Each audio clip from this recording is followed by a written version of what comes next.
Hello Exiles, and today I give you a quick TLDR from the most recent 0.1.1 patch update that was just released and just notified on the 12th of January. Now I'm going to run through quickly a quick brief what they discussed and go through basically what they went through, and then I'll give you a few of the key points that they also brought up in the interview afterwards with Ghazzy and DM Microtransactions. Before we get there though, I do want to say thank you for everyone that has subscribed over the last couple of weeks and into last year. Thank you, I do appreciate it, and if you are enjoying the channel then throw us some support and hit that subscribe button. With that being said, let's jump into the content. So the reveal video that was shown, as you can see in the background here, there is multiple things that they did discuss, but I am going to quickly skim through these now just so that you can actually kind of appreciate them in quick mode. So the first thing that he did say is that your base map has been buffed by up to 30%. So the loot that you will get in your map inherently should be a hell of a lot better than it was previously. The next thing they also said is that the state of towers at the moment is quite bad, and what they've done is they've changed the tile set for the actual tower as it is at the moment. So the tower, as you saw when you was actually going through the axe, you'll probably notice the actual zone that you're running through is part of the Dishar level. What they've done is they've changed the tile set to the one at the top level, which was the Spires of Dishar. So what they've done is they've actually changed it so it's a lot more open and a lot more wider in terms of being able to see where you're going. As Mark made a comment that going into a room that you could not see into a very tight bottleneck was very dangerous. They have also added 3 more maps, which he did discuss, and from the top of my head there were Bluffs, Mesa, and I can't remember the third one. But basically they have added 3 more maps on top of a new tower. Next thing is that they have added in a new tablet which will actually add bosses to your maps on your atlas, so you can actually try and spawn more bosses on your atlas at once.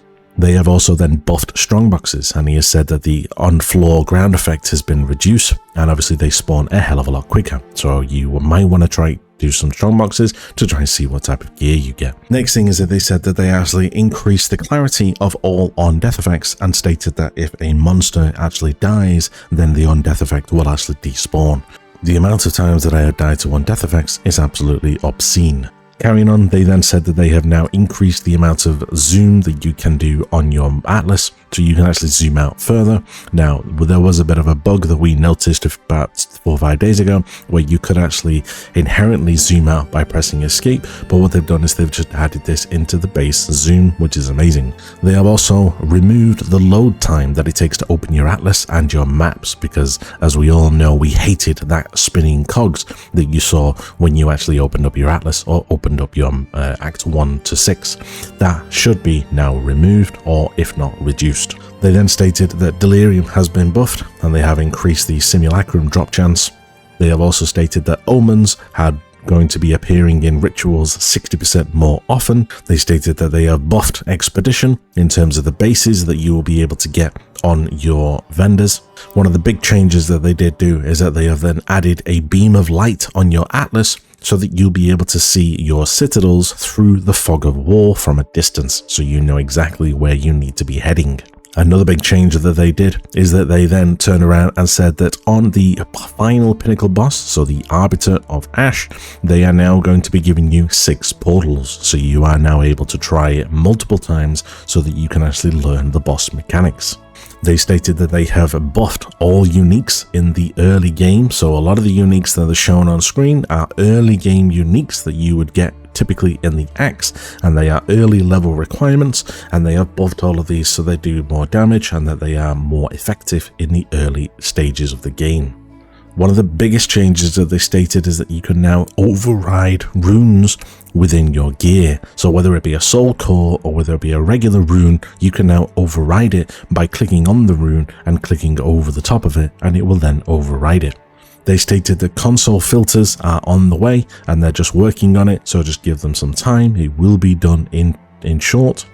They buffed armor by 15%, and they stated that 15% more effective for armor, so you should be a little bit tankier in regards to your armor. They have added a uses of charms, so on your tooltip in the bottom left corner you can now see how many uses you have, and there is going to be a special effect when one has been used, so you know that it has actually been triggered. And they have also mentioned that they have tweaked a bunch of the rare monsters because there was a ton of modifiers that were kind of being combined together that were being surprisingly difficult. So what they've done is they've tweaked it so that certain modifiers will not appear with other modifiers to make it a little bit more manageable. Now, one thing they did say at the end of the league is that they are looking to be doing some meta shakeups, but they are not planning to be doing this until an economy reset. Now, in the Q&A that was then asked later on by Ghazzy and DM, he then did question this, and he did say that he wanted to keep the time frame very similar to the League time frame that we usually work on for Path of Exile 1. With that being said, that means that we're probably going to be looking for a League reset in possibly around about March. That would be the 3-month schedule and the 12-week schedule that we usually work towards. So I would expect that in March they're going to be adding more content into the game, maybe Act 4, maybe a new class, and a few other things that they will be adding. But what that will do is it will then reset the economy entirely, and you will then need to start from scratch again. On every single map, they have now added the biome. Now, the reason why they've done this is because on the Atlas tree, there is actually a node that states that obviously you would have 40% increased buffs if you are running specific zones. So what they have done is they have now added this biome onto the relevant zones so you know exactly which maps you are going to be running, whether it be a grass biome or a swamp biome. Going into the interview now, there was a few things that were raised, and I'm just going to go through the most important and most pertinent ones that were raised. The first thing was obviously raised about the fact that was there a breach at GGG in regards to the accounts that obviously had been breached in terms of GDPR and details and two-factor authentication. And Jonathan did go on to quite a long spiel on this, and he did say that 66 accounts had been affected and were breached. Now, sorry for the pun there, but that is basically in respects of how he said it, and he said that they have now figured out what was causing that and they have now fixed it. So going forward, we shouldn't have this going forward. He did say that there is a change also coming very soon with regards to minions. They said that the minions are going to be instantly respawning if you move too far away from them, whereas at the moment, if you move too far away from your minion, then it takes 4 seconds for them to respawn. What they are now working on is that if you move too far away from them, then they instantly respawn on your character, which is going to be a massive change for minion players. He stated that they are currently working on the map stash, and it will be coming very, very soon, and I would expect that to be coming within the next 2 weeks. He said that there is somebody working on it right now, and it's just a case of them just being able to push it through. They tried to get it done for launch, but there just wasn't enough time to be able to do it. He stated that he is going to be adding a search function onto the Atlas, but it's not something that is going to be coming very soon, and obviously it is going to be something that's going to be added, but we just don't know when.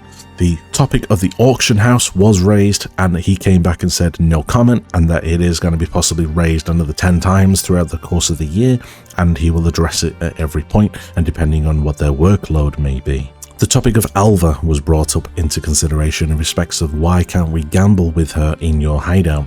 And Mark said that there was a bit of a bug in respects of the fact that your eye level of your map was having an effect on the gambling situation that you do with Alva, and it was quickly turned off around about 10 minutes before the actual game went live back on the 6th of December. But they literally just need to fix something, and then they will be able to implement it. So soon you will be able to gamble with Alva in your hideout rather than going all the way back to the Ziggurat Refuge to do that with her. Mark stated that the Venom Crypts rewards, which is similar to the Bandit rewards, where you would be able to select what type of vial you want to accept, so whether it be attributes, mana regen, life, chaos resistance that you get in Act 3, he did state that he wants an option to be able to change that in the future, similar to how we do with the bandits in PoE 1, where we can obviously trade in a ring and obviously do that sort of things where you can actually reset it. So he is wanting to add that in the future. And finally, the state of play for MTX and all of the MTX being brought over to Path of Exile 2. He did state that this will need to be done before the end of early access and that they are currently working through it, and it's just a case of giving them time, but he feels that they will be filtering through over the next couple of weeks and over the next couple of months, bit by bit by bit, because there is a lot of rigging work that needs to be done. Also, there was the topic of specters that was raised, and he did also say that that is coming soon, but not too soon, but it is coming soon because there is a lot of testing and balances that need to be done as well. But all in all, that is basically it, guys. Everything that was kind of the main key points that were discussed in the actual interview and in the actual video that was revealed. I will put a link to the video down below if you want to go and watch it yourself. And by all means, if you want to obviously watch the Q&A, then I'm sure that will also be on their page within the next couple of minutes.